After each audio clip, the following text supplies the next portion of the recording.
best young chefs in America have come here, the Culinary Institute of America, to compete in a one-of-a-kind competition. It's the Harvard of culinary schools.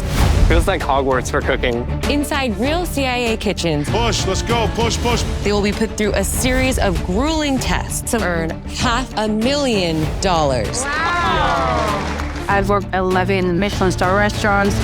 I think I'm gonna stand out. You're gonna feel the love on this plate. It's not enough to be pretty good. I want to be at the apex of whatever I do. It's a chance to find a chef who defines their generation.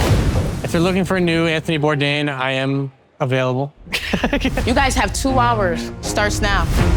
Time management is like my kryptonite. On the bright side, it's crispy. I need to put another pan in. There's no more room. Peter isn't in charge. If you're afraid to lead, you're afraid to be a chef. I'm not afraid of either.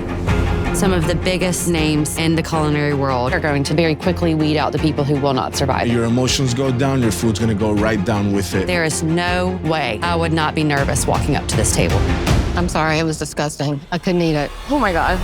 This is an incredibly mature dish for someone so young. I would pay for that meal. Boom, there it is.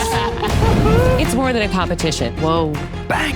It's a chance to make their name as the next gen chef.